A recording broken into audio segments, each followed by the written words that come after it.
She had everything: youth, beauty, and a devoted husband who worshipped the ground she walked on. But for Sarah, it was never enough. The expensive gifts, the romantic gestures, the unconditional love, they were all just boring. I watched her from across the coffee shop, stirring her overpriced latte with perfectly manicured nails, while texting her latest conquest. Her wedding ring caught the light as her fingers danced across the phone screen. But that sacred symbol meant nothing to her. She was meeting him again today, the fourth different man this month. Her husband, Tom, was probably at work right now, his desk decorated with photos of their wedding day. He'd send her sweet messages during lunch break, telling her how much he missed her. She'd reply with heart emojis, all while lying in another man's bed. The thing about Sarah that fascinated me most was her complete lack of remorse. She didn't lose sleep over her infidelity, didn't shed tears of guilt, didn't even try to justify her actions. She simply took what she wanted, when she wanted it, with the entitlement of someone who had never faced consequences for their actions.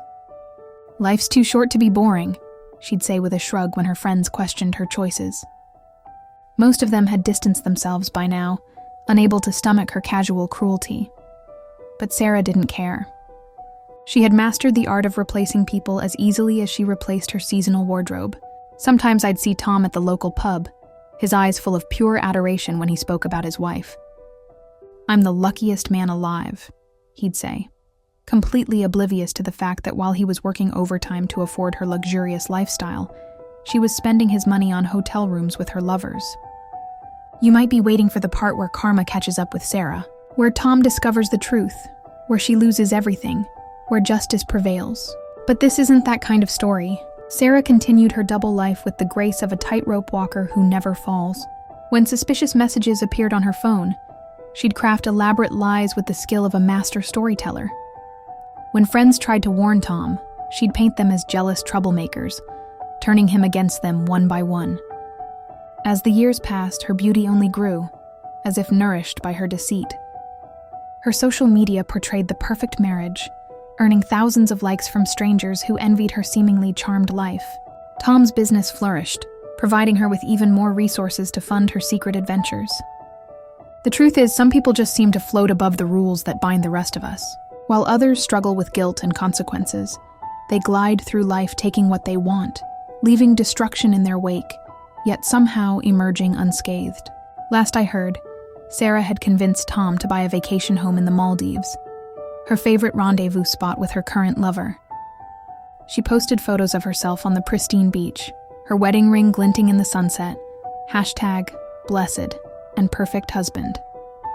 Tom commented with his usual devotion, "My beautiful wife, I fall in love with you more every day."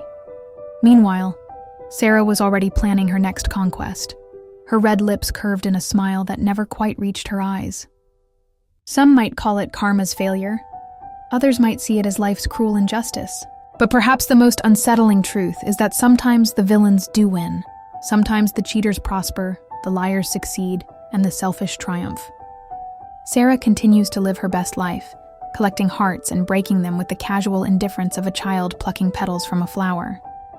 She sleeps peacefully at night, unburdened by conscience, while her husband dreams beside her, still believing he's the luckiest man alive. And perhaps, in some twisted way, this is the universe's darkest joke. That happiness doesn't always belong to the deserving, that karma doesn't always keep score, and that sometimes the most heartless among us live the most charmed lives. Sarah's story isn't a cautionary tale. It's simply a reflection of an uncomfortable truth, that life isn't fair, justice doesn't always prevail, and sometimes the bad guys write their own happy endings.